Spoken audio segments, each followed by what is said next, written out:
Live from New Delhi, you're watching DD India Live, India's voice to the world. This is Deepika, and coming up in the next 30 minutes.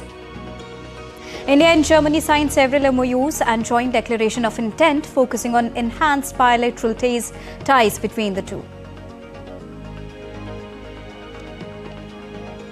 German Chancellor Olaf Scholz says India is an anchor of stability in South Asia. India's Prime Minister Narendra Modi once again reiterated the need for dialogue and diplomacy.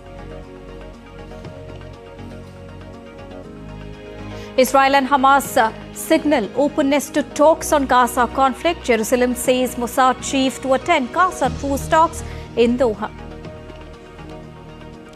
And with 10 days to go for the US presidential polls, Trump rallies his base and Harris courts moderate in final election push.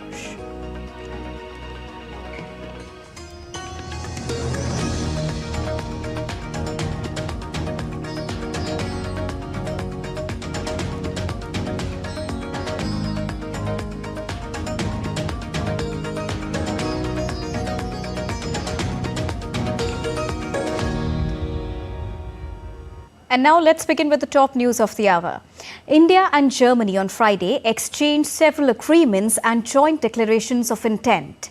Prime Minister Narendra Modi and Germany's Chancellor Olaf Scholz witnessed the exchange of agreements between the two countries. Now, MOU, which is Memorandum of Understandings on the Roadmap and Innovation and Technology, along with the Joint Declaration of Intent in the field of employment and labour, were also exchanged at Hyderabad House in New Delhi. Now, several agreements which were exchanged include the Mutual Legal Assistance Treaty in Criminal Matters, Agreement on the Exchange and Mutual Protection of Classified Information, as well as Indo-German Green Hydrogen Roadmap, Roadmap on Innovation and Technology, Joint Declaration of Intent in the field of employment and labour, Joint Declaration of Intent for Joint Cooperation in Research and Development on Advanced Materials, MOU on Cooperation in the field of Skill Development and Vocational Education and Training, Joint Declaration of Intent on the Indo-German Green Urban Mobility Partnership for All.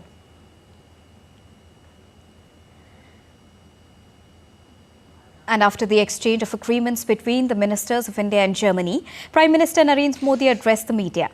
Prime Minister highlighted that there is a need to resolve the ongoing conflict between Ukraine and Russia. साथियों, Ukraine और पश्चिम Asia में चल रहे संघर्ष हम दोनों के लिए चिंता के विषय है। भारत का हमेशा मत रहा है कि युद्ध से समस्याओं का समाधान नहीं हो सकता और शांति की बहाली के लिए भारत हर संभव योगदान देने के लिए तैयार है। इंडो पैसिफिक क्षेत्र में अंतर्राष्ट्रीय कानूनों के तहत फ्रीडम ऑफ नेविगेशन और रूल ऑफ लॉ सुनिश्चित करने पर हम दोनों एकमत हैं। हम इस बात पर भी सहमत हैं कि 20वीं सदी में बनाए गए ग्लोबल फोरम 21वीं सदी की चुनौतियों से निपटने में सक्षम नहीं है। यूएन सिक्योरिटी काउंसिल सहित अन्य मल्टीलेटरल इंस्टीट्यूशंस में रिफॉर्म्स की आवश्यकता है। And now let's cut across to special MEA briefing on India-Germany relationship and the exchange that was continued. Joining him on the dais, we have Shri Piyush Srivastava, who's Joint Secretary looking after Germany and other countries in the Europe West Division. With that, I invite Foreign Secretary to make his opening remarks. Sir. Thank you, Randeep. Good evening, dear friends. As you are aware, the Chancellor of the Federal Republic of Germany, His Excellency Olaf Scholz, is on a visit to India at the invitation of Prime Minister Shri Narendra Modi. This is a multi-part visit. It has three distinct elements. The first one is the 7th India-Germany intergovernmental consultations, which the Chancellor co-chaired with the Prime Minister. The intergovernmental consultations are a somewhat unique method of engagement between two governments, where the two leaders get together with a large number of their cabinet colleagues who independently hold meetings under separate verticals and then report the results of their discussions to the two leaders. So this was the seventh in that series of consultations. The visit also featured addresses by both leaders to the Asia-Pacific Conference of German Business. As you may be aware, this is a major conference on the calendar of German business. It's held in different parts of the world in different years. The last such conference that took place in India was nearly 12 years ago. And it's after 12 years that the conference was returning to India, gathering together German business leaders from a whole host of German industry and business. And the third and final part of the visit, which will unfold tomorrow, is the Chancellor's trip to Goa to visit two German naval ships that will be making a port call there after having undertaken exercises with the Indian Navy in the last few days. The Chancellor is accompanied by a high-powered delegation, as I said, which comprises the Vice-Chancellor of Germany, who's also the Minister of Economic Affairs and Climate Action.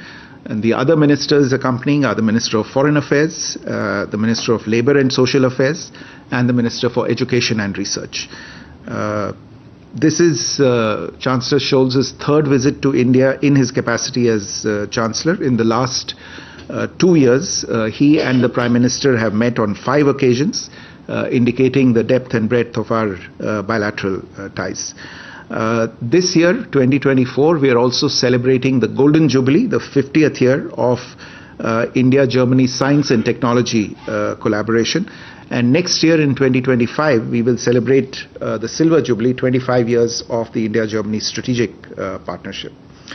The Chancellor arrived last night. This morning, he and the Prime Minister had a restricted bilateral meeting.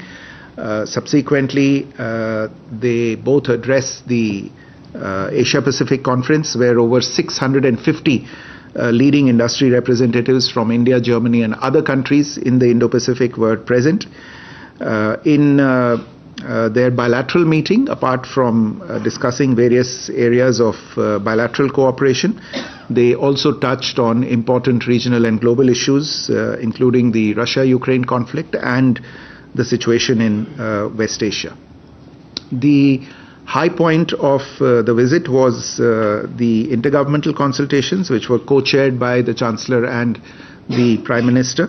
The relationship was reviewed across multiple pillars in the relationship, and these are primarily foreign policy and security, economy and commerce, the green sustainable development cooperation, and critical and emerging technologies and innovation, science and technology, and something that is emerging as a very, very important pole of India-Germany relations, which is mobility and migration and people-to-people ties.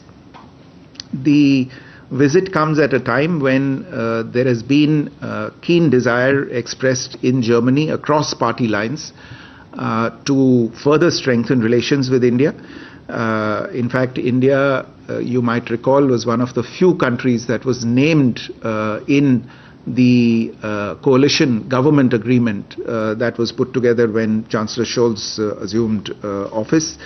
The agreement states that coalition partners have outstanding interest in deepening the strategic partnership with India. In addition, you may also be aware that for the first time, the German government has released 2 India-specific policy documents. One is a focus on India, which is only the second such country report that Germany has released about any country. And the second is the labor strategy, skilled labor strategy, which is the first such report that Germany has released about any country. On the bilateral front, the two leaders expressed satisfaction at the considerable progress that has been made in diverse sectors of trade and investment, green and sustainable development, economic and development cooperation, science and technological collaboration, education, culture, people-to-people relations, and the areas that are now emerging at the forefront of their cooperation, which includes critical and emerging technologies, defense and security, and, as I said earlier, skilling and mobility. Relations between India and Germany have been on a constant upswing in recent years. Our bilateral trade stood at $33 billion in 2023, and cumulative German investments in India amount to nearly $15 billion. As both sides pointed out on repeated occasions during this morning's discussions in multiple formats, there has been substantial progress made, but there is still significant potential in the relationship that remains to be exploited. In the political and security domain, counterterrorism cooperation featured as an important element in the discussions between the two leaders. And in order to promote closer cooperation, in order to investigate and prosecute criminals, including for the crimes of terrorism, there was a very important agreement that was concluded during this visit, which is the Mutual Legal Assistance Treaty in Criminal Matters, and the agreement on exchange of information, on the exchange and mutual protection of classified information. As I said, defense cooperation has emerged in recent years as a very promising area of bilateral cooperation. We have seen an appreciable change and evolution in the regulatory environment insofar as export clearances for India are concerned, and this is a very welcome development. There have been increasing interactions and exchanges between the armed forces of the two countries. I referred to the naval exercise that has just been held. And as part of Germany's Indo-Pacific deployment, two German ships, frigate Baden-Württemberg and a supply ship, Frankfurt am Main, are making port calls in Goa, and the German Chancellor will be visiting these ships personally tomorrow. One of the themes, or rather the main theme of this year's IGC was also growing together with innovation, mobility and sustainability. And the central focus was technology and innovation. And in keeping with this, the leaders launched the India-Germany Innovation and Technology Partnership Roadmap, which will guide the two countries' efforts in the areas of renewable energy, startups, semiconductors, AI, quantum computing and skill development. On the front of sustainable development and clean energy, both leaders welcomed the launch on the occasion of this visit of the Green Hydrogen Roadmap, which will facilitate production and trade in green hydrogen, and the German interlocutors mentioned the prospects of India emerging as a major green hydrogen production hub, which would then in turn benefit the clean energy objectives of a number of partner countries, including Germany. India and Germany are also cooperating in third countries under the framework of the trilateral partnership, and this is a development cooperation initiative in which we cooperate on development projects in third countries, and there are three pilot projects that are currently running in African countries, and during the course of this IGC we have announced new projects on millets in Madagascar and Ethiopia. Finally, one other area which I pointed out earlier has emerged as a major area in the relationship, which is the migration and mobility of skilled professionals and students between the two countries. Today, at around 50,000, Indian students form the largest cohort of foreign students in Germany. And it might interest you to know that the Indian community in Germany today stands at 250,000, and it has doubled in just the last 4 years in size. So that gives a snapshot of the progress that has been made in this particular area. Prime Minister therefore welcomed the German government's recent strategy to attract skilled labor from India, and indeed all German leaders during the IGC emphasized on the intention and desire of Germany to further increase this intake of skilled professionals and talent from India. During the IGC, both sides concluded a joint declaration of intent on labor and employment, and also an MOU on skill development. Tomorrow, as I said, the German Chancellor, accompanied by the German Foreign Minister and other German dignitaries, will be visiting Goa. He'll visit the 2 German ships that are making a port call there. Our Minister of State for Defense and the Flag Officer Commanding-in-Chief of the Western Naval Command will receive the Chancellor in Goa. The visit will end tomorrow evening when the Chancellor will return to Berlin from Goa tomorrow evening. Just a few other points.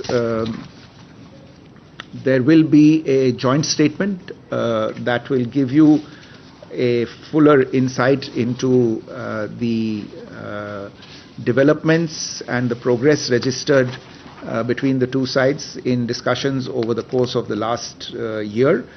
There will also be details of the agreements that have been signed. My understanding is that close to 18 agreements or documents were concluded between the 2 sides on this occasion. 8 of these were exchanged in front of the leaders, but the full list, I imagine, will be publicly available. There were also a number of key announcements, as many as 7 announcements that were made.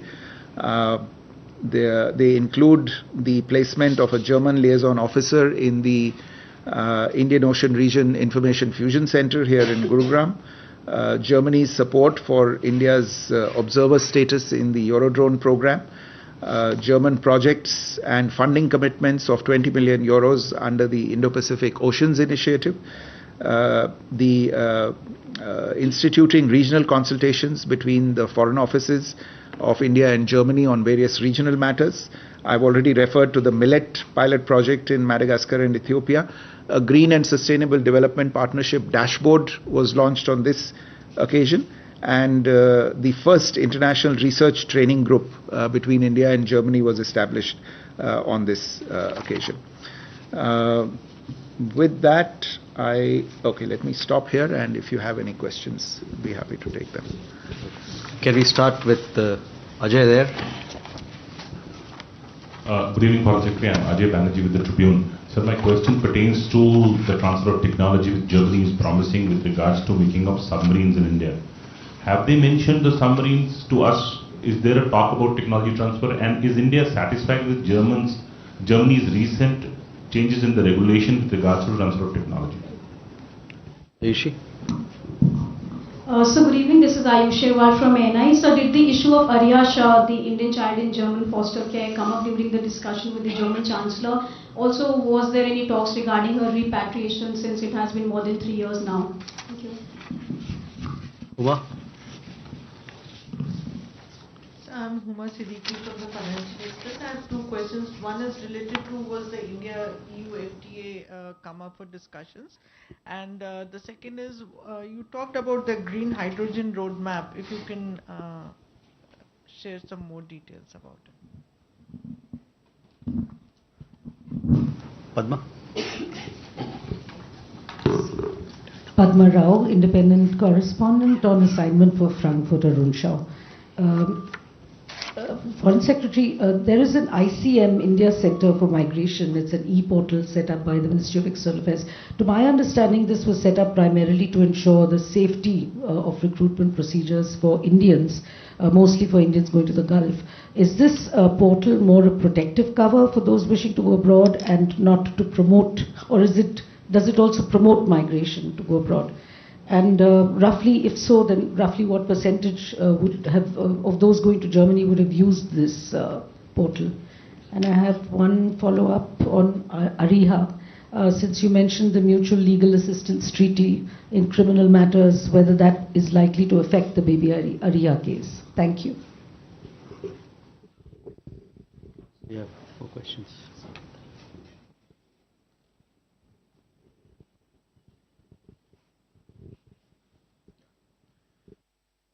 So let me take these questions.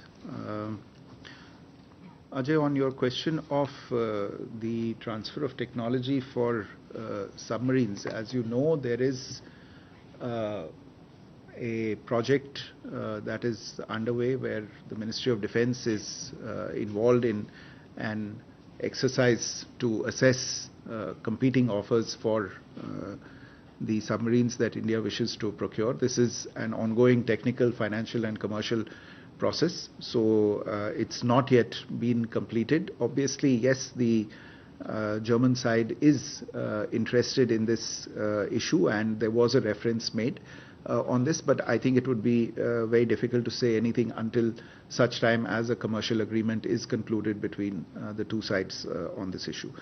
On the other part of your question with regard to regulations on transfer of technology and related to the defense ecosystem as a whole, as I said, we've seen very promising developments over not just developments but also actions that have been taken in terms of clearances that have been facilitated over the course of the last couple of years, and increasingly there has been an opening up of this sector. Something that I would say has not happened on this scale in previous years. So this is, from our perspective, a very, very welcome development, and it offers much greater confidence in the plan that both countries have to set up a durable and sustainable defense industrial cooperation roadmap, which also came up for discussion between the two leaders. Ayushi, on the issue related to Ariha Shah, who, as you know, is currently in Germany under foster care, has been followed very, very closely by us at various levels. We've taken it up here. Our embassy in Berlin has taken it up regularly with the German side. When the External Affairs Minister was in Germany a few weeks ago, he had raised it very strongly with his counterparts. And yes, I can confirm that it was raised during the meeting today as well. We have at all levels impressed upon the German side that an Indian child who is growing up in an environment that is not her cultural, religious, linguistic environment is somewhat unnatural, and that this situation needs to be addressed, and that these particular rights of the child can only be addressed if the child grows up in an Indian environment. What I can say to you is that the Chancellor assured the Prime Minister that he was very closely following this issue and continued to pay close attention to this issue, and I'm sure the two sides will remain in touch on this issue through multiple channels which are ongoing. The efforts are ongoing. On the India-EU FTA, Huma, I don't know if you followed the APK addresses this morning. You would have seen that the German Chancellor himself, I think, made a reference to the India-EU FTA in his remarks. And then in the IGC consultations as well, the issue was raised by multiple interlocutors, and a desire was expressed that this should be taken forward, that it's remained pending for very long. As the largest economy in the European Union, we certainly value the support of Germany in these ongoing negotiations, and I think Germany really understands the fact that the expeditious conclusion of the India-EU FTA makes not just business sense, but amongst two trusted partners such as India and Germany, it is also a strategic imperative, especially when you take the larger global economic environment into account. On the green hydrogen roadmap, essentially, I think you will probably be able to see once the document details are available, but this is something that has been worked on between the two sides through wide-ranging stakeholder consultations and is intended largely to guide the efforts of the public sector, the private sector, industries and research institutions on the production, utilization and storage of green hydrogen. As you are aware, we have a national green hydrogen mission that has been launched, and the idea is to develop production facilities in India by manufacturing electrolyzers and eventually substituting the use of traditional fuels in India, especially in the transportation sector, by green hydrogen, but then also to become, in a sense, the hub of green hydrogen manufacturing and export from India, and in that the partnership with Germany will be a particularly valuable one. On this issue related to the India Center of Migration portal, the arrangements for migration are between the German Federal Employment Agency with our agencies, and in certain cases they are state-based agencies, and Indian skilled workers do use the portal for seeking employment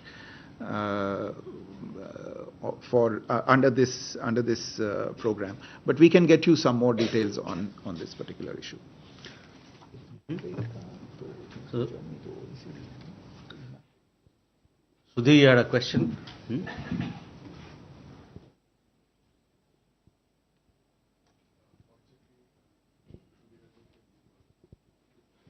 Speak louder, please. Foreign Secretary Sudhir from Bloomberg. If you could give us an understanding on, whether there were discussions, or rather the Prime Minister referred to sharing of emerging critical technology.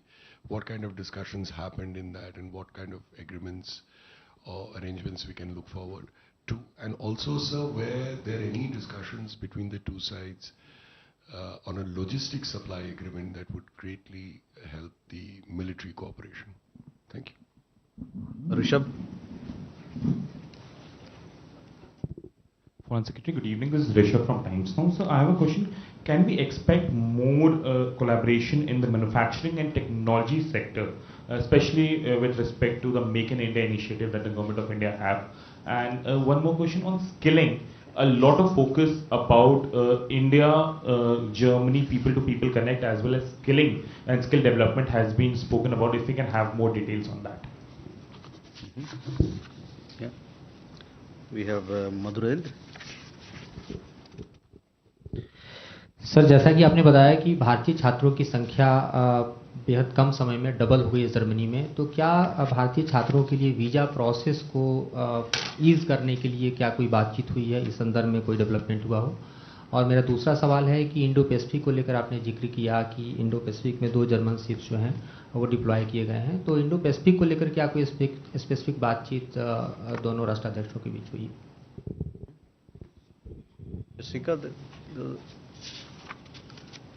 Ayansha?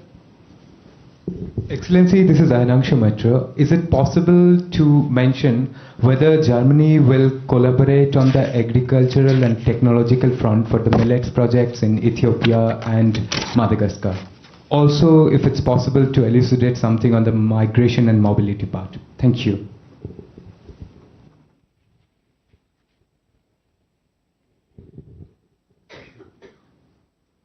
Okay, let me on the sharing of critical and emerging technologies, as you are aware, Shruti, in the last few years, we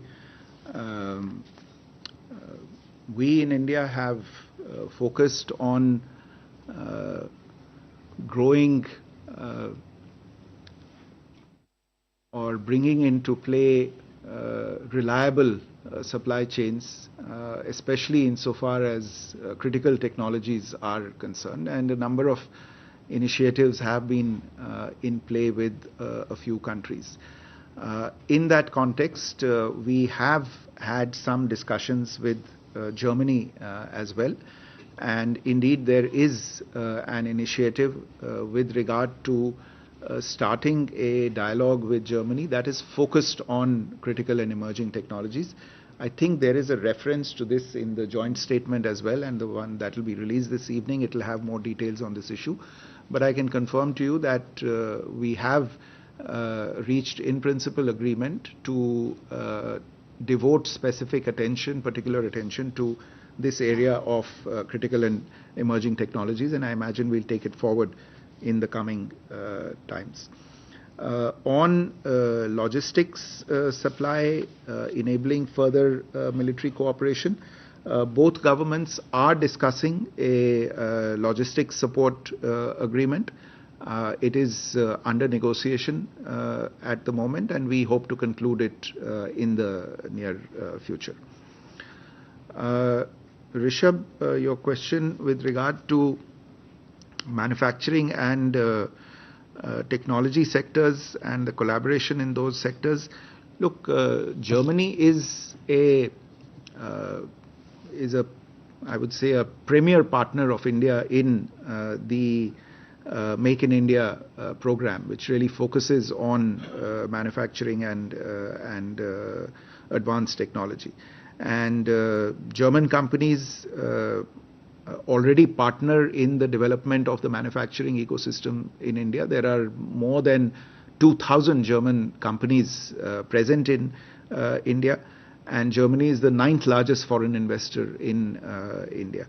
The fact that we had, after a long time, the APK event, the Asia Pacific Conference of German Business back in India, the fact that Chancellor and Prime Minister together addressed it signifies the attention and the significance of the need for that both countries, in fact, attach importance to developing resilient supply chains and the role that India can play in the diversification and de-risking of global supply chains. The German government has taken very positive note of the initiatives that the government has launched in recent years, whether it is with regard to improving our domestic manufacturing ecosystem or with regard to policies in a host of areas related to taxation, labor, employment, and the general aspect of ease of doing business. And the discussions that were held today at APK, but also in an exclusive meeting that was held between select German CEOs with the two leaders, it was clear that there was great keenness on the German side to partner with India and grow the business-to-business partnership with India in these sectors that you have mentioned. Insofar as skilling and people-to-people contact is concerned, I think I've spoken already to the developments that have taken place in recent times. In this particular area, the migration and mobility partnership signed with Germany has been one of the most formative areas. German interlocutors today referred to the need of the German economy for more skilled professionals, for more talent that the economy needs. And as is well known, India has talent available in abundance. What is particularly notable is that the Indian community that is present, the Indian immigrant community of workers and students and skilled professionals that is present in Germany today, is increasingly being regarded as a model immigrant community on account of the way it conducts itself, on account of the skills that it brings with it, and on account of its behavior in a foreign country. And that is something that is very welcome to the German ecosystem. The natural complementarities, therefore, between our two economies necessitate the kind of focus that you are seeing on this particular issue related to skilled manpower. And we therefore welcome Germany's strategy focused on India towards easing the mobility pathway for skilled Indian workforce to go to Germany, and we will be cooperating with Germany on taking this forward. The documents that were signed today, which complement the Migration and Mobility Partnership Agreement signed earlier, will contribute to the bilateral framework in this regard. And I would also invite your attention again to what I said in my opening comments as well, which is the skilled manpower strategy related to India, which the German side released in advance of the visit. That in itself signifies the importance that this particular issue has between the two countries. There was a question on visas. Yes, we do certainly expect that visas, the issue of visas will be eased. हमारी आशा है कि चूंकि यहाँ से जाने के लिए लोगों को वीज़ाज चाहिए होंगे, तो इसके बारे में हमारी बातचीत भी चल रही है जर्मनी के साथ, और मुझे आशा है कि वो अपना जो उनका कॉन्सुलर इश्यूज़ का जो काम होगा उसको वो उनकी जो प्रेजेंस है इंडिया में वो उसको बढ़ाएंगे, ताकि ये जो एक्स्ट्रा डिमांड है उसको वो मीट कर सकें.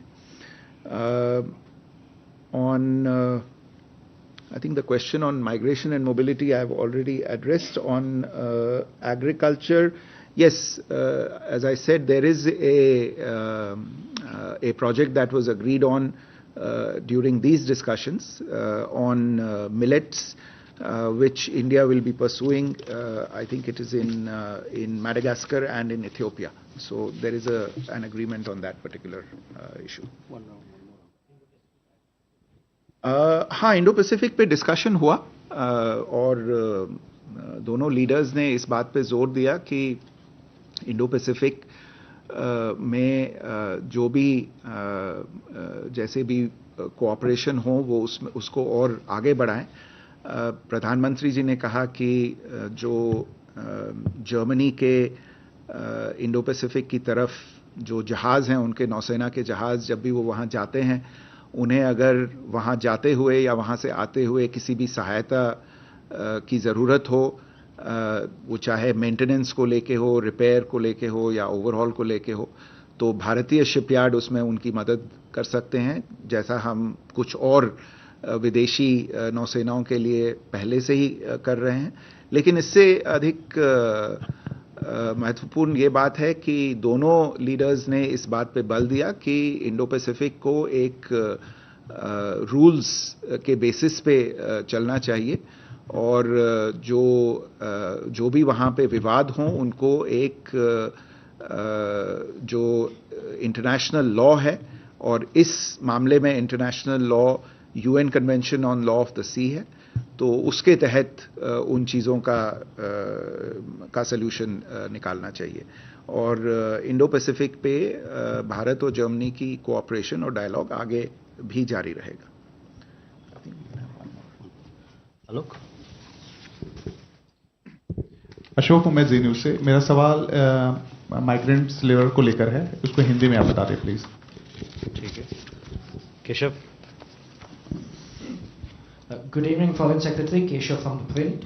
My question is a follow-up to the FTA. Yesterday, the German Vice Chancellor made a suggestion that they're looking maybe at a shortcut FTA, maybe the EU needs to relook this comprehensive approach. So was something along those lines discussed to see, test waters? And my follow-up on this triangular cooperation is that this comes under GSDP, which Germany promised 10 billion euros in 2022. Has there been any idea of the financial pledge from that for this sort of triangular cooperation in Africa, or will it continue to be small, quick impact projects? Thank you, sir. Kalol. So this is Kalol from the Hindu.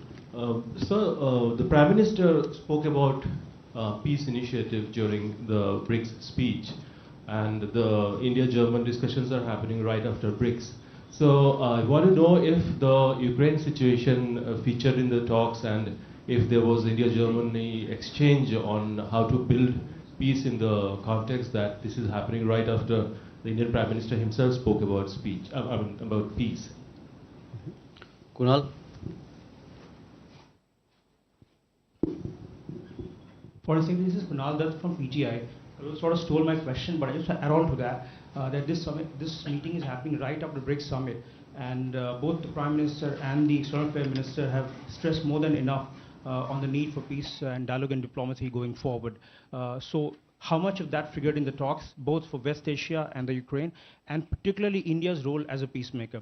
And the second one is a very small question, that the LO being decided to be appointed in the IFSC-IOR in Gurgaon from Germany, a G7 nation now being there. Do you think the positioning of that will further strengthen the Indo-Pacific vision of India? Thank you, sir. Okay. तो migration के मुद्दे पे ये कहना चाहूँगा कि अभी Germany में इस समय भारतीय मूल के करीब 2.5 लाख लोग हैं, प्रोफेशनल्स, स्किल्ड वर्कर्स, स्टूडेंट्स को लेके, और ये जो 2.5 लाख की गिनती है ये पिछले 4-5 साल में दुगनी हुई है। तो इससे आप अंदाज़ा लगा सकते हैं कि कितनी तेज़ी से जो भारत और जर्मनी के बीच में माइग्रेशन और मोबिलिटी पार्टनरशिप एग्रीमेंट हुआ है उसको काम में लाया जा रहा है। दूसरी चीज़ ये कहना चाहूँगा कि जर्मनी में काफ़ी मांग है भारतीय टैलेंट के लिए और भारतीय प्रोफेशनल्स के लिए, और ये न सिर्फ इस वजह से है कि हमारे पास टैलेंट है, लेकिन इस कारण से भी है कि भारतीयों को, भारतीय नागरिकों को एक तरह से एक मॉडल इमिग्रेंट कम्युनिटी के रूप में जर्मनी में देखा जाता है। तो ये एक अच्छी बात है और हमारी आशा है कि ये जो हमारे भारतीय मूल के नागरिक जर्मनी में उनकी संख्या बढ़ रही है वो आगे आने वाले सालों में और भी बढ़े, और ये एक तरह से भारत और जर्मनी दोनों देशों के बीच एक बहुत ही मजबूत पुल के रूप में काम करे। मैंने ये भी बताया कि इस विजिट से कुछ ही दिन पहले जर्मनी ने एक डेडिकेटेड रणनीति के रूप में एक रिपोर्ट को लॉन्च किया था। आप उस रिपोर्ट के बारे में पढ़ सकते हैं, वो पब्लिकली अवेलेबल है। तो ये भी दर्शाता है कि इस विषय को लेकर जर्मनी में कितनी रुचि है और वो इसे कितना महत्वपूर्ण समझते हैं। आगे आने वाले जो उनके आर्थिक दृष्टि से उनके जो भी प्लान्स हैं, उनके आगे जो डेवलपमेंट वो करना चाहते हैं, उसमें मोबिलिटी का कितना रोल है और स्किल्ड प्रोफेशनल्स का कितना रोल है, ये भी दर्शाता है। आज भी कुछ समझौतों पे हस्ताक्षर हुए हैं जो इन चीज़ों को और बढ़ावा देंगे। On the FTA, today's discussions, as far as I can recall, were about the generic issue of the need to energize the FTA discussions, which, as you know, have been going on for the better part of nearly 2 decades now.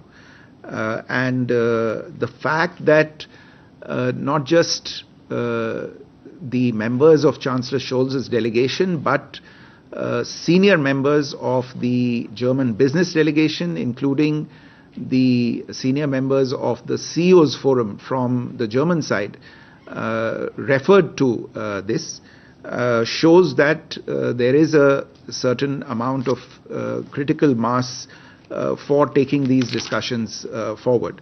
I would not want to characterize immediately what kind of FTA we will emerge with. That is subject to negotiations between the two sides. But on the principle, I did not find that there was any disagreement at all or any second thoughts about the need to take this forward. This was something that came through very clearly from the German side during our discussions today. You had a question about financial pledges on triangular cooperation. Look, triangular cooperation is broadly a part of the Green and Sustainable Development Partnership, but it is a separate scheme by itself. Under the GSDP, Germany has pledged $10 billion in outlays up till 2030. Thus far, the outgo on that is already $3.2 billion. But triangular partnerships are a separate issue under which, as I said, there are 3 pilot projects that were undertaken, and this time now there has been an agreement on undertaking a larger project on millets in Madagascar and Ethiopia. The issues, I think Kalol or Kunal, aap donon ke sawal, both your questions were about the discussions related to regional issues, especially in the aftermath of Prime Minister's visit to BRICS and discussions related to Ukraine and West Asia. Yes, I can confirm that both issues did come up, and they did come up in considerable detail between the two leaders. The Prime Minister shared with the Chancellor his impressions from his meetings and interactions in recent months with the leaders from both Russia and Ukraine, and the steps that India has been taking in pursuing conversations on all sides of the conflict, and some of the ideas that different actors have been talking about, and how India remains on the side of peace. We are not neutral in this conflict, we are on the side of peace, and that we stand ready to assist any initiative towards peace, benefiting or leveraging the ability that we have of being able to engage with all sides on this conflict. On West Asia, both sides expressed concern at the developments there, and expressed the hope that the already serious conflict, which has caused a lot of damage and casualties and destruction, doesn't expand further and doesn't bring more actors into its ambit, and that parties concerned can find a path back through dialogue and diplomacy and reach an agreement on the issues there. That is basically it. We'll take one last question from our German friend.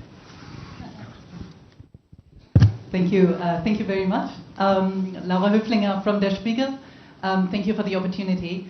I wanted to ask, did the two leaders discuss the subject of China and its increasing presence in the Indo-Pacific? And if so, was it also discussed in the context of Germany's very close business relations with Beijing? Thank you very much. The two leaders discussed the situation in the Indo-Pacific. As I said in response to an earlier question as well, India made its position clear on its stance in favor of a peaceful, free, open and inclusive Indo-Pacific, and for the need for international law to be respected in the Indo-Pacific, in this case the UN Convention on the Law of the Sea. And both countries committed to intensifying their engagement insofar as business, industry and technology supply chains were concerned, given the fact that these had come under stress in recent years due to different reasons. The German Chancellor, I think he also mentioned this in his remarks at the APK, that in the interests of diversification and de-risking, it was important for India and Germany to work together. Thank you. With that, we come to the close of this session. Thank you very much, ladies and gentlemen. Thank you, sir, for being with us. So that was a special briefing by Ministry of External Affairs, and to discuss more about this, I'm joined by Mr. J.S. Mukul, who's been the former Indian ambassador to the Netherlands and Consul General of India in Munich, Germany. A very good evening, sir. Thank you so much for joining us on DD India Live. Now, talking about the strengthening ties of India and Germany, how do you look at the developments which are taking place today, which are about to unfold tomorrow also? And today, if we talk about particularly, many sectors have been touched upon, right from trade to FTA, focusing on migration, mobility, green hydrogen has also been talked about. And not only this, the conflict in the West Asia and the Russia-Ukraine conflict has also been discussed. How do you see this developing tie between India and Germany so far? Well, thank you for having me.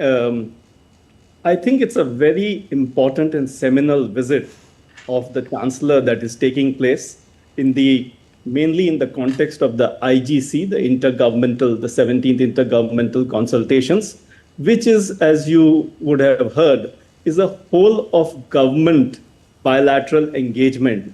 And I think we were watching the press conference of the Foreign Secretary. I think there was hardly any area that was left out.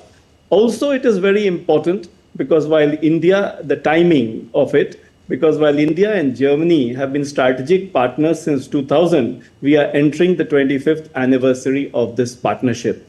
And also, Germany being an economic and technological powerhouse in Europe, we are also, I think, celebrating the 50th year of Indo-German science and technology partnership.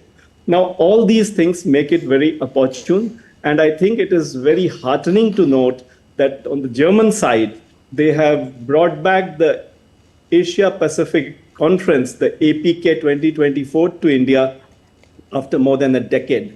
I think, again, in this framework, more than 650 top business CEOs and others as part of the CEO forum were present today. So I think this is the setting, and not to forget the defense cooperation, which will happen tomorrow, which you referred to. This is a 3-day visit, started yesterday and will go on till tomorrow, when the Chancellor goes to Goa. And we have 2 German naval ships, the Baden-Württemberg, frigate Baden-Württemberg, and the supply ship Frankfurt am Main, visiting Goa on a port call as part of an Indo-Pacific deployment, which then takes the ships to Southeast Asia and beyond. So I think if you look at the overall framework, it is, while the Chancellor has been a regular visitor and the 2 leaders, Honorable Prime Minister and Chancellor, have been meeting regularly, I still think this is a very important visit, which you could also see from the outcomes. Now, if you look at just very briefly the outcomes of the discussions, 18 agreements were referred to, have been signed. 8 of them were exchanged in the presence of leaderships. And these are very far-reaching agreements, like, for example, the Mutual Legal Assistance Treaty in criminal matters. Now, that will lead to, that will help facilitate the counter-terrorism cooperation and in terms of handling other criminal activities. Similarly, there has been further focus on other areas. Science and technology was mentioned. Now, science and technology, Germany, as I pointed out, is a technological giant. And as part of this focus, a lot more is proposed to be done. In fact, the Honorable Prime Minister, in his speech at the APK 2024, summed it up, I think, by saying that this strategic partnership is now becoming, is being strengthened further, is becoming comprehensive, and I think it provides a new momentum to Indo-German relations going forward. Today's discussion also touched upon the defense cooperation aspect. How do you look at that, and how do we assess that in the light of India's position at the global forum right now? I think it's very important, both in terms of the optics. While India and Germany have been having naval exercises, I believe, since 2006, the timing of the visit of these two naval ships, and in context of the Indo-Pacific strategy of both India and Germany, I think there's a lot of similarity there. They both view the Indo-Pacific as a region that should be free and open, and that, I think, is the message coming along strongly through this. Of course, there will also be discussions. There would have been discussions in the IGC with regard to other areas. In fact, if the public speech of the Chancellor at the APK 2024, he also referred to Airbus supplies and other specifics that are happening with regard to cooperation in the field of security and defense going forward. Particularly as well, from the IGC to the Asia Pacific Conference, multiple domains have been touched. And if we talk about all of them, these includes IT, labor, R&D, defense and skill, which we briefly discussed. Now, if we talk about trade particularly, India and Germany's bilateral trade was valued at $33 billion in the year 2023 itself. What sort of a boost are we expecting from today's bilateral, with migration mobility being a key point here, sir? I think the two German documents that have been announced, of course, these are German documents. One is Focus on India. I think it is only the second country with which Germany has entered into this kind of has laid out this kind of a strategy. And the second document was the skill manpower or skill labor strategy. And India there, I think, is the very first country with which Germany has laid out this kind of a document. Now, both these augur very well for our economic and commercial cooperation. Yes, you're right. The bilateral trade is 33 billion. I personally think there is a lot more scope. And these two documents or strategy documents which the Germans have put forward will help take this forward. In addition to that, there has also been a clear expression by the Chancellor at the APK summit in his speech there that Germany supports the EU-India FTA as soon as those negotiations start. And I recall the Chancellor clearly saying that we can, if given the political will on both sides, and this can be wrapped up in months rather than years. So I think these are very, very positive signals on the economic and commercial side. Plus, there is also the German investment angle. There is a cumulative investment, I believe, of $15 billion in India, the German investment. And that also, I think, will get a boost, because the Focus on India strategy also signals the support of Germany to India's to our own Make in India strategy. And I think the confluence of those two will really help in taking our economic, commercial, trade and investment relations forward. And when we talk about trade and investment and the relation between both the countries, FTA is a very important part, because that has also been discussed upon. German Chancellor today also said that he strongly favors India-Germany FTA, saying that Germany has become India's most important trading partner. And on the other hand, before that, Commerce Minister Piyush Goyal also said that respect is important to expedite the FTA process, which will be of mutual benefit. How, according to you, can it actually benefit both the countries, especially India's market penetration in the European Union sector? You see, it is a no-brainer that FTAs today are becoming popular. We need access to the German market, and also Germany surely aspires for greater access to the Indian market. So I think an FTA, in whatever form it can come about, whether that will be dependent on the negotiations that take place, which are actually yet to resume or restart. But I think an FTA per se will add a lot of value.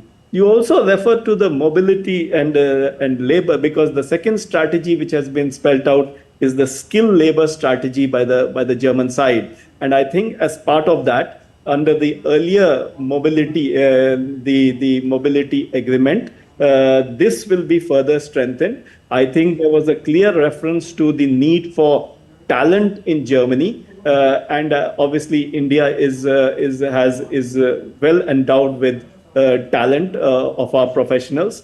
There was also the data provided that the Indian diaspora, or the number of Indian professionals, students, skilled workers, has reached a 250,000 or 2.5 lakh figure, which actually has doubled in the last 4-5 years, showing the kind of momentum and growth there is, of which, of course, there are 50,000 students. So I think all this, again, augurs very well for the increased cooperation in terms of mobility and migration, particularly with regard to professionals, students, etc. And so when we talk about it, adding to their talent pool would definitely increase our talent areas also. That will help somewhere in strengthening the Make in India initiative also, don't you think, sir? No, absolutely. I mean, it's always a two-way process. When our professionals and students go to Germany, and Germany is, we know, very strong in technologies, and a reference has been made today to science and technology in general, but particularly to critical and emerging technologies. I think that's a very strong area where both sides would be, it's a win-win for really both sides in terms of science and technology movement. It's altogether been a 360-degree approach today via all these engagements, meetings and forums. And now let's talk about environment also, where green hydrogen has been touched upon. India and Germany together unveiled a roadmap on green hydrogen, and this comes ahead of COP29, which is scheduled to take place next month. Where does this place India in line with its COP commitments, sir? Well, the COP commitments stand on their own, but as you know, India is one of the few countries that is meeting its COP, at least one of the few of the larger countries or major economies which are meeting its COP commitments, and not just meeting, but I think we are in many areas ahead of that. So this new initiative of hydrogen initiative, the Green Hydrogen Initiative, I think is most welcome. And not only that there will be cooperation in the field of green hydrogen, but I think the German side clearly indicated that they see India as emerging as a hub. So that again links up with the point about Make in India, which you were making. If India is to emerge as a major green hydrogen hub, I think that also augurs very well for our bilateral cooperation. And I think not only for the bilateral cooperation, but also when we see India in the global context, it's going to be of a huge beneficially. This is going to really, add on more to the country when we talk about India's strength in environmental aspects and mission life. It's been appreciated at global levels also. And this one particular thing that has come from the German Chancellor also add to its overall strength today, isn't it? Absolutely, I think, and we will of course wait for the COP meeting to be held, but I think this will also, I believe, find some reflection there going forward. But COP, as I said, on its own merits, India is very much on course for meeting and exceeding its renewable energy targets in COP, be they for solar energy or for renewables in general.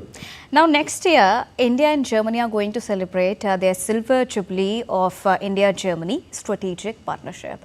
And in that context, when we talk about the Indo-Pacific, that was also touched upon in today's meeting and exchanges at the press event, Prime Minister again said that security cooperation is a sign of growing trust. And their stand on freedom of navigation also emphasizes the common need for rule of law, which is to be followed, which was agreed by both the ministers. What sort of a message will it send to other stakeholders talking about the Indo-Pacific region and other parties' involvement in it? Well, I think our position has been very clear on this, on the Indo-Pacific or oceans, India's ocean strategy. We stand for a free, open, inclusive sea lanes of communication, navigation under the international rules as epitomized by the United Nations, the UNCLOS unclosed document or the unclosed or rules-based navigation. Now, the Germany, it seems, is also on the same page, and they are also signaling similar message. So that is, I think, again, as I said, a great confluence. This also helps in terms of reinforcing the Indo-Pacific strategy of open, free, and inclusive oceans. And I think the visits, the symbolic they may be, but these naval exercises and visits in this context are the signal to all in the region. There was, of course, not a related subject, but I would also like to refer to the triangular cooperation in this context, because on the development side, I think that was another major announcement which was made, that India and Germany will be entering into a triangular cooperation with regard to Africa. I think the countries Madagascar and Ethiopia were referred to. Now, as we all know, triangular cooperation is in its classical form would mean that a developed country, a developing or emerging country, cooperating together with regard to providing development assistance or projects to third countries. So I think this is again a very good example of triangular cooperation between. Of course, it is an example of Indo-German cooperation, but it is actually in the trilateral or triangular framework. And also somewhere strengthening voice of the global south. That has been India's top agenda, one of the key agendas rather. No, absolutely. I mean, that is an underlying theme, I think, that comes through across everything, whether it's on the climate and environment, whether it's on resilient supply chains, whether it is now in terms of, and this more directly in terms of the triangular cooperation, because there India and Germany will be cooperating for these projects with regard to identified African countries. In fact, it was also pointed out that they have already had 3 pilot projects earlier, and these 2 for Madagascar and Ethiopia are the ones which were agreed to today. And overall, this discussion, I think, would be incomplete if we don't talk about what Prime Minister once again reiterated on the ongoing conflict and the geopolitical tensions. India has once again reiterated the importance of dialogue and diplomacy, and that was a very strong point of G20 New Delhi declaration as well, and which was at that time Olaf Scholz was also a part of it. And today also, Olaf Scholz agreed to the same. German Chancellor said and called India rather as the anchor for peace. How do you look at this developing situation and India's strong position when we talk about the geopolitical tensions and India's consistent stand being, sorting out attaining peace through dialogue and diplomacy only? I think India's position on this issue has been very clearly and consistently stated, including today. I think the world knows that India stands for peace, for resolution of these ongoing problems in different parts of the world that are happening today with regard to dialogue and diplomacy. I think that message has been very clear.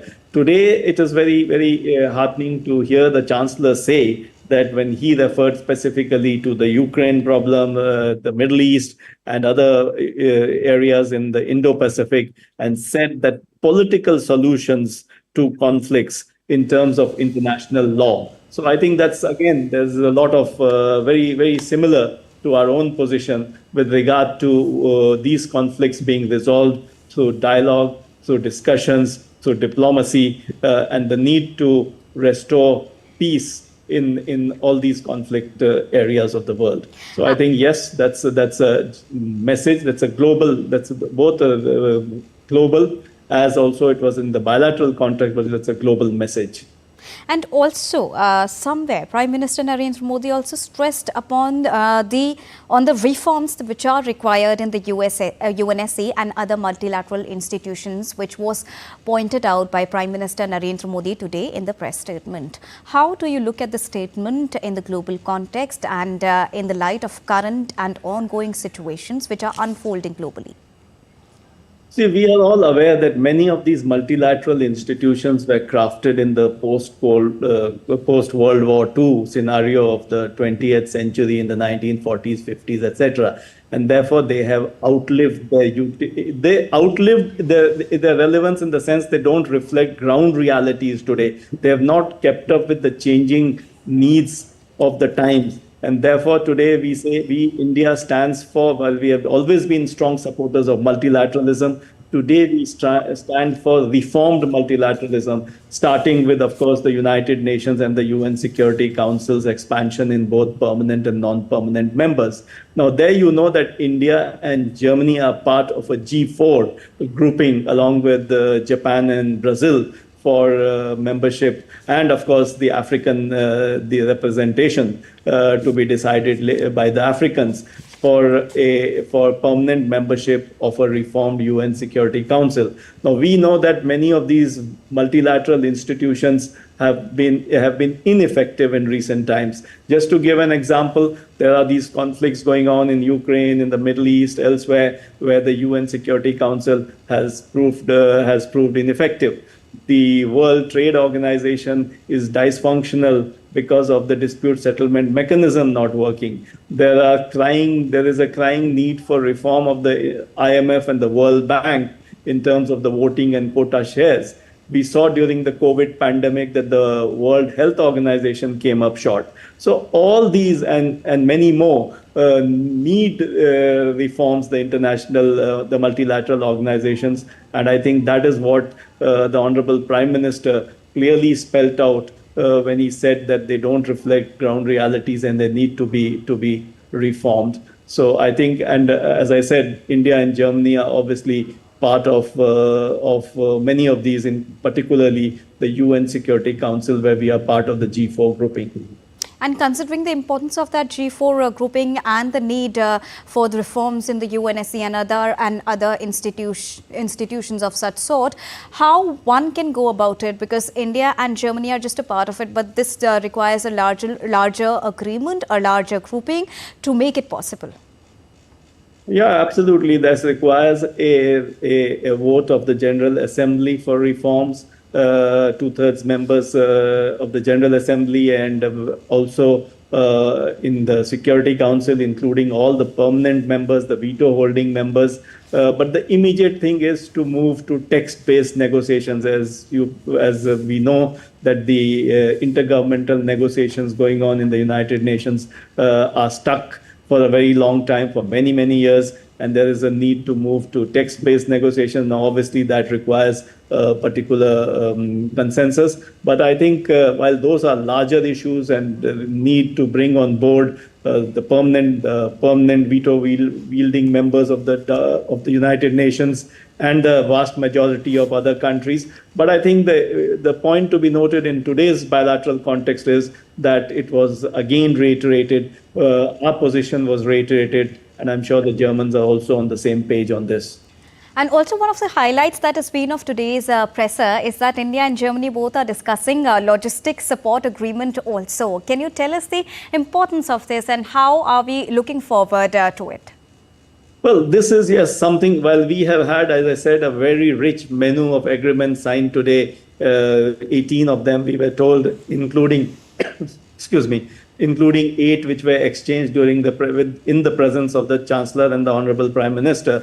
This is something for the future. Now, obviously, like the FTA, this is something that we will know, but the broad point is that this will certainly also help in terms of strengthening our bilateral cooperation, the logistical support agreement, as and when that is negotiated and it comes about.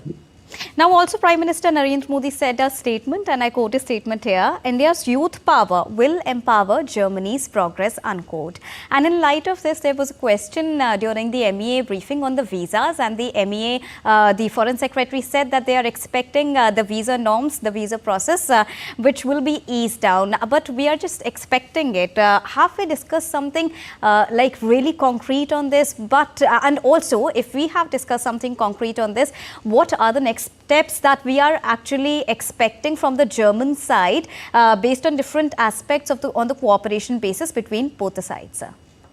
No, obviously, when the Germans are talking of the strategy for skilled labor, skilled manpower strategy, movement of requirement of talent which is available in India. So as again the Foreign Secretary mentioned in the briefing, this can only happen if the visas are eased, because I mean there's no possibility of travel, whether it's students, it is IT and other professionals, it is our skilled manpower. So obviously this is something also again for the future, and I'm sure the two sides are engaged on this. It's a complicated issue because visa in Europe, as you know, is under the Schengen regime. It is not a purely bilateral Indo-German issue, because this brings in the whole of Schengen countries, which are a large number. So that is why I think but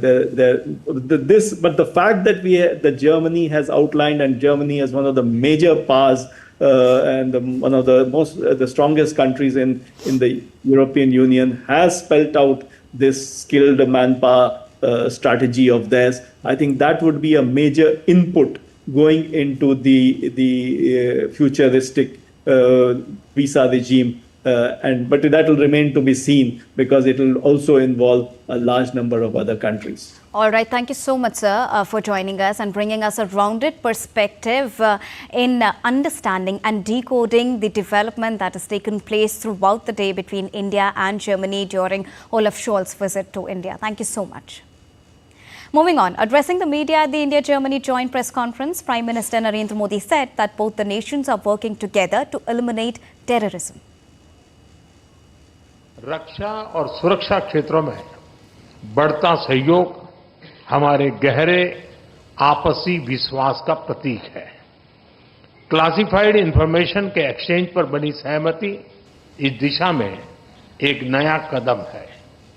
आज संपन्न की गई mutual legal assistance treaty से आतंकवाद और अलगाववादी तत्वों से निपटने में हमारे साझा प्रयास सशक्त होंगे। ग्रीन एंड सस्टेनेबल ग्रोथ के साझा कमिटमेंट पर दोनों देश निरंतर कार्यरत हैं। And at the press briefing, German Chancellor Olaf Scholz called India an anchor of stability in South Asia, supporting India in advocating a lasting, just peace in Ukraine and using its reliable relations with all the parties to contribute to it. Olaf Scholz also called for de-escalation in the Middle East, urging a ceasefire and the release of hostages. I approve that India supports a lasting and just peace, and I am pleased about it to make use of the reliable relations that you have developed to all parties to contribute to a political solution of the conflict. This war, which has been raging for so long and has caused so many deaths, has to end finally. Ukraine's integrity and sovereignty must be preserved, and this is what we are working for, what we aim to achieve. We also agree with regard to a second conflict. We have by all means to avoid a further escalation of the violence in the Middle East. We need to see a ceasefire, the release of the hostages, and a political process that leads to a two-state solution.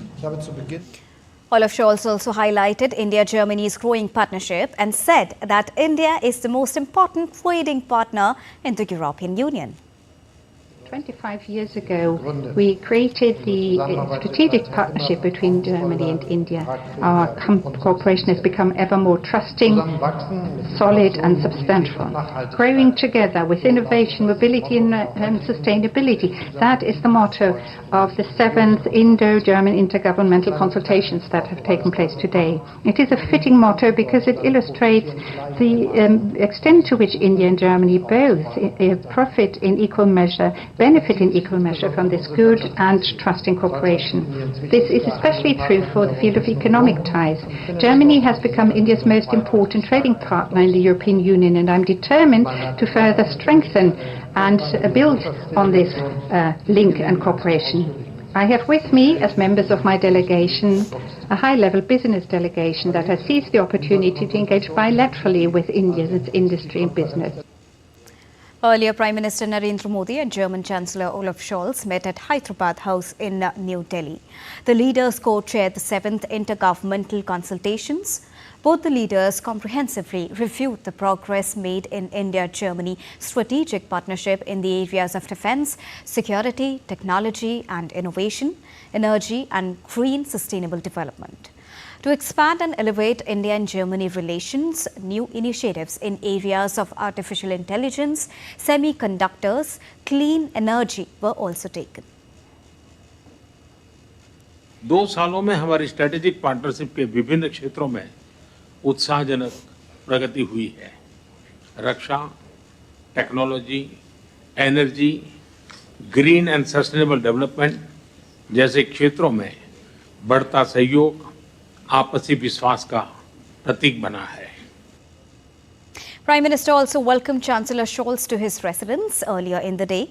In a post on social media platform X, Prime Minister expressed his happiness over the meeting, saying that the discussions held on diverse range of issues will add momentum to the India-Germany friendship. He also added that the two nations have a strong track record of developmental cooperation and both the leaders agreed to maintain the renewed momentum in India-Germany ties. Scholz arrived in New Delhi late on Thursday as part of his 3-day official visit to India. CEOs of major Indian and German companies met at the India-Germany CEO Forum held in New Delhi on Friday. They spoke on the growing India-Germany ties as well. I think it's a great opportunity. The two countries have significant business of scaling up businesses available. I think the German technology and I would call it the Indian innovation is something which can come together to make a big difference. I think in the CEOs Forum we are looking at tangible outcomes which we can work on, starting from the India-EU FTA, and we can try to look at an early harvest deal, to how do we work together with the Mittelstand and the MSMEs of India, and finally on the talent mobility and making sure we have that available. What we saw from the German side was a strong appreciation of what's happening in India in terms of how it's easier to do business today, how the German businesses are wanting to expand their footprints into India. Third, how they would like to support some of the critical issues that we have been talking with the EU on the free trade agreement. So we saw a very upbeat German business group talking to the Indian business groups to say, here we are to work together to complement the advantages each countries have. We have the countries of skilled manpower, they have technology. We also have technologies of kinds which is reached to the common man.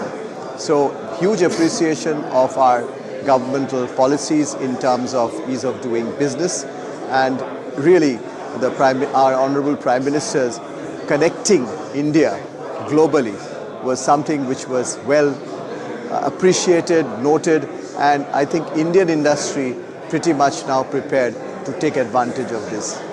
There is a tremendous amount of potential for our businesses to work together.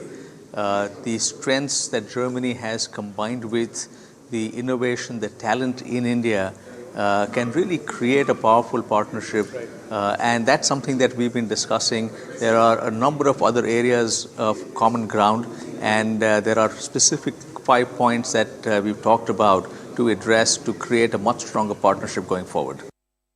This year we are celebrating 50 years of Indo-German Science and Technology, and I'm heading the Fraunhofer, which is the world's largest technology organization. And although we've had a long history of collaboration, I feel that this is an inflection point in the history of India and Germany.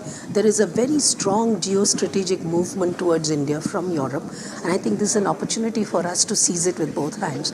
And the Modi government has put in such a fantastic framework in place with Digital India, with Viksit Bharat, that this is an opportunity for German engineering, precision engineering, and Indian ingenuity and entrepreneurship to come together and create products for the world. The partnership which India and Germany have is the perfect match which we could have asked for.